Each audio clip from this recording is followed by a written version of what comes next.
lying on my antique velvet couch with my broken foot elevated on two pillows, watching the TV show CBS Sunday Morning. I broke my foot 2 days ago. I was stepping off the number 11 bus after a 14-hour day on the TV show Criminal Intent. I've been a regular squad room detective on the show since the beginning. The bus driver let me off in the middle of the street, and my foot went straight down into a pothole about a foot deep. But that's a whole other saga. I'll tell you another time.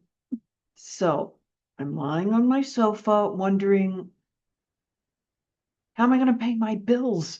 Since I can't walk, I can't work. I look up at the ceiling because, well, that's where God resides. God, you got to help me out here. I got to make some money. I got to pay my bills. Every Sunday morning, I have my VCR set to automatically record CBS Sunday Morning. During a commercial break, well, I'm not paying attention. I'm too preoccupied with my looming financial demise.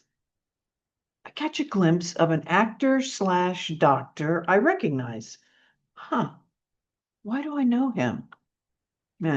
He's probably one of those doctors on Grey's Anatomy. I finish watching CBS Sunday Morning when the little voice, the intuitive voice deep inside, whispers, "Go back.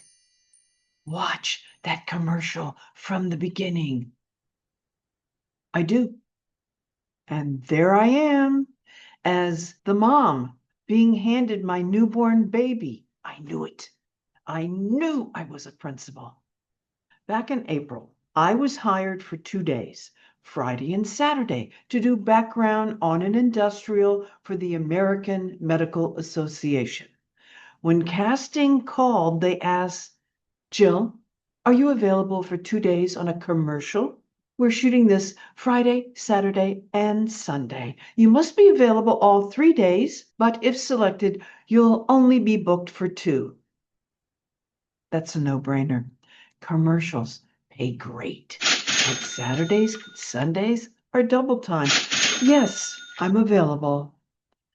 I try not to sound too excited. You gotta play it cool. Great, we'll let you know if you book the job. However, when the casting director calls back, "Okay, Jill, you're booked for Friday and Saturday." My heart leaps for joy. I start counting the cash. Let's see. Saturday is a double day, so that's $600 plus $300 for Friday. That's $900. And we'll end up working 12 hours each day, so that doubles the pay again. Add wardrobe, possible meal penalties. We're talking $2,000. I'm so excited. I'm doing the happy dance in my head. Oh, by the way, it's not a commercial. It's an industrial. What? Oh, an industrial is used for in-house purposes only. This means they won't be used on air. These are usually training videos. Now, at this time, an industrial pays $114.50 a day. My heart plummets. Too bad for me. I need the work. Plus, it's important to protect my relationship with this particular casting office. They cast the majority of commercials in the city. That's fine. Great. You'll need to bring 3 wardrobe changes. Visitor casual, doctor, plus sneakers, underwear, shorts in case they use you as a patient. No black, white, red, brights, logos, or busy patterns. Thanks. Have a great shoot. She hangs up. I scribbled as fast as I could. She rattled everything off faster than the speed of light. I hope I got my wardrobe details right. I dared not ask her to repeat anything for fear of pissing her off or being considered too slow. Time is money, and everybody's very important and in a huge hurry. These jobs are coveted. I arrive on location for my first day of shooting. The background actors are pissed. They're muttering, "We were misled, hired under false pretenses. They lied. We're working on some lousy industrial for no money." This is true. Actors love to complain, but these actors are furious. I decide to be grateful for the work, enjoy the day. I mean, I'm here, right? Wardrobe has us put on our first change. I'm now dressed as a doctor. Brown slacks, button-down blue shirt, topped off with a white lab coat. I'm taken to set with a few other women. We're lined up in a hallway and inform the director will be selecting one of us. The director looks up and down the line and picks me. I'm given a hospital cap and gown to put on. Well, I guess I'm a patient now. We're shooting in an active hospital. I'm taken into an actual operating room, put on a bed. I'm surrounded by a couple of faux nurses and a faux doctor. No one speaks to me. No one tells me who I'm supposed to be, what I'm supposed to be doing. It's like I'm here, but I'm not here. The makeup woman comes in, removes my makeup, pulls a few strands of hair out from under the cap, puts glycerin on those strands and on my face to make it look more real, I guess. I wonder what my part is. A woman with a big smile, curly blonde hair, brings in a beautiful cherub-type infant, hands it to the faux doctor. The director instructs the actor playing the doctor. Okay, just relax. Hold the baby. Gaze at the baby. We do several takes like that. Now, let's try a few with you dancing with the baby. The director still hasn't acknowledged my existence.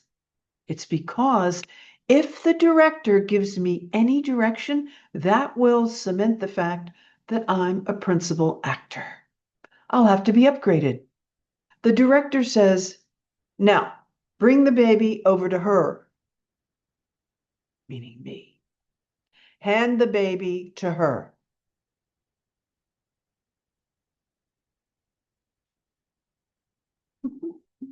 Guess what? Although it's not biologically feasible anymore, I'm a new mom. Back in the day, I was a Girl Scout. I took my scouting uber seriously. I still have my green sash with the merit badges overflowing onto the back. The Girl Scout motto, "Be prepared," rings in my ears. During our break, I do some sleuthing. I head over to the waiting area near the operating room where I find the curly-haired blonde mom. I approach her. "Is this your baby? Are we using your baby?" Babies. They're twins. Using twins in show business is common practice because babies, like background actors, sleep, cry, eat, poop at will. You always need a spare. A boy and a girl. So sweet. How old are they? 10 weeks? They're adorable. They're so good-natured. Well, we're just excited to be working. Me too. Well, good luck. She smiles. Off I go to locate the wardrobe woman. I find her in the hallway. Excuse me? Could I trouble you to take a photo of me in my lovely outfit? I think it'd be fun to have. This isn't normal protocol, but she laughs, snaps my picture with her Polaroid, and hands it to me. Side note, this is 2005. We have cell phones, some have cameras, mine doesn't. After our break, I'm back in the operating room. We spend a couple of more hours shooting the doctor handing me the baby. At the end of the day, we're signing out. I asked the production assistant to check on my contract. He glares at me. Look, I was used as a principal actor in the scene. I was the mom. Look, we don't know if you've been upgraded or not, but if you're in the final video, you'll be notified by production, upgraded and paid for your work. Oh, okay. Time is money, and movie sets are extremely hectic with a million people running around doing a million different jobs, each person in a desperate race to complete their work, save the client and production company as much money as possible. I get it. They're bean counters trying to survive and get rehired. I know this pipsqueak of a production assistant is trying to do his job, but he's wrong. I did principal work today. I should be given a principal contract, paid the session fee for today. Ugh, it's late. I'm tired. Don't want to make a scene. Plus, I'm booked to work here again tomorrow, which is Saturday. Double pay. Well, like I learned in 12-step, let it go. After we complete the second day of shooting, production doesn't have any paperwork to give us. No voucher, no contract, nothing. Well, I'm sorry. We can't leave set without proof we worked. A few of us refuse to budge unless we're given something with the production information on it. This all seems slim shady, if you ask me. The little voice deep inside whispers, "Be prepared." For insurance purposes, I get the name of the director, the film company. Well, I already have the Polaroid of me in my operating room garb and the info regarding the twins.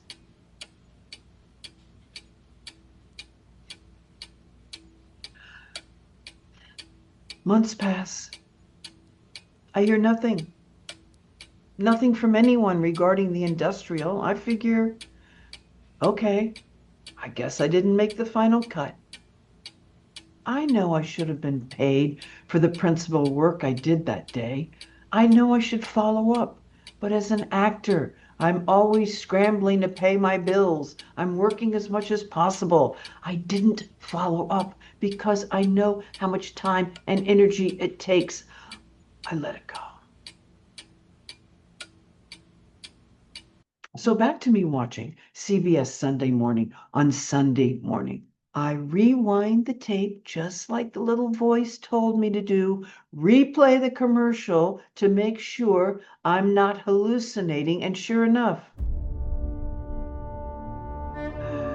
this one-time industrial is now a full-blown national commercial. I'm a principal actor playing a new mom. My mind's racing. Wait, I shot that. When? I flipped through my date book. Oh, April 8th and 9th. Today is Sunday, October 2nd. Woo! When filing a claim with Screen Actors Guild, you have exactly 6 months.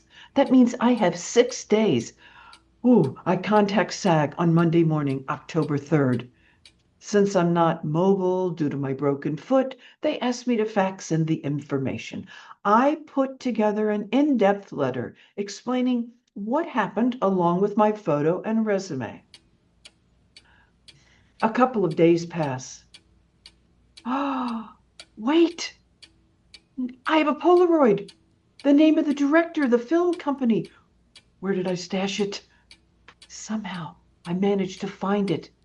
Get on the web, locate the company. They have an email address. I notify them about my situation. A couple of days pass. I receive an email from the executive art buyer of the production company in Chicago. Her email reads, If that really is you in the video, you'll be paid. There's another woman in the video that looks like you, and we've been paying her instead. You need to send me a copy of the Polaroid, and I don't understand how you went from background to on-air talent. I email her back. The director selected me on set. Every day, actors are upgraded on film, TV, and commercial sets throughout the city. I also send everything to the Screen Actors Guild. 2 weeks pass. I hear nothing. Nothing from SAG, nothing from Chicago. Then I receive a claim number in the mail from SAG. Another week passes. Nothing. I follow up via email with the art buyer in Chicago inquiring if she received my additional materials. Give her my SAG claim number. That gets her attention. The next morning, I open an irate email from the Chicago buyer.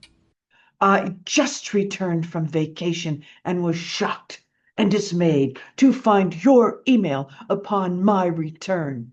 I'm really sorry you felt it necessary to file a claim with SAG. You have no idea how much work this will involve for me. I thought I made it perfectly clear. If you were in the spot, we will certainly pay you, and we will. Due to all the evidence I provided via letters, photos, personal information regarding the babies, I was upgraded. I signed the contract, the checks in the mail. When speaking with the SAG rep, she informed me, you were upgraded because you did all the work. No kidding. That's why I did it. A couple of weeks pass. Once again, I'm lying on my antique velvet couch with my broken foot elevated on 2 pillows, watching CBS Sunday Morning on Sunday morning. Only this time, I have a check for $10,000 from the production company. Thank you. My prayers have been answered. This means I'll qualify for my SAG pension credit and insurance. I don't have to worry about paying my rent. Being a Girl Scout served me well. Preparation and persistence pay off. Trusting your instincts and not giving up can turn a pothole into a $10,000 blessing. Yeah, they don't teach you that stuff in acting class. This, my friends, is on-the-job training.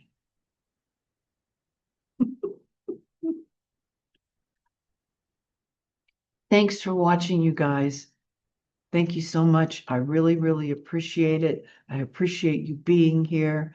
And I want to give a special thank you to everyone who bought me a coffee, or special thanks, Ellie B, JP Page, Kevin K, and to all my subscribers, new subscribers, old subscribers, all my subscribers. I really, really appreciate you being here. It means so much to me. And I would love it if you would leave comments, questions down below, because it really, really helps the channel. Okay, thanks, you guys. Alrighty, questions for you. Have you ever had a setback that turned into a blessing in disguise? Another one. Do you believe in intuition or that little inner voice? Okay, great. Questions and comments. Let's see. This is from Like Me or Not, who is a new subscriber. Thank you for subscribing. She said, I'd love to hear about life and the aftermath of 9/11, or at least where you are mentally 24 years later. And did you see Cardi again? Ooh, I think I still have PTSD from it, but I don't know if it's from that or from COVID or from both of them together because New York City was the epicenter of COVID and we all thought we were going to die. So it was crazy and people were dying like crazy and nobody knew what was going on. I was scared. I cannot lie. And I think I go into denial mode about 9/11, and then it comes around every year, and then I feel it's like I feel it all over again. It doesn't go away. It's a trauma, and it lives there. And I'm sure many, many people feel this way, not just those of us in New York who saw it firsthand, but maybe lots and lots of people feel the same way. It was sort of like our generation's Pearl Harbor. That is an event that was just so big, so much bigger than all of us. And then, did you ever see Cardi again? I did. I saw him with his wife, I think only one other time, because, well, they live in New Jersey, and Lynn, the wife, got out of acting. Smart woman. Then she became the number one, what do you call it, when you sell houses? Realtor. She became the number one realtor in New Jersey. So not too shabby, right? All right, from Lori M. As someone who cannot memorize anything, I'm fascinated that people can memorize lines. How do you do it? Are there actors who can't memorize their lines and have them fed in some way? Well, there's different techniques that different people use to learn their lines, and I kind of do a combo platter of everything.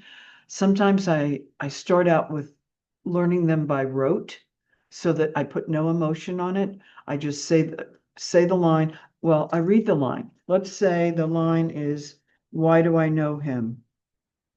Okay, then I look away. Why do I know him? Why do I know him? Why do I know him? Why do I know him? Why do I know him? And then I go on to the next line and I keep adding lines, but you don't put emotion with it. You just do it by rote. I also read the script maybe 100 times because as I read it, more is revealed and I start making connections in the script to what's going on. And then I also, when I read something, I ask who, what, when, where, why. So let's say that the line is, does Sam know that his wife is having an affair with his best friend because Sam works late every day?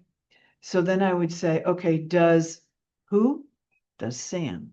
Does Sam what? Does Sam know that his who wife is what? Having an affair with who? His best friend. Why? Because who? Sam, what? Works late every day.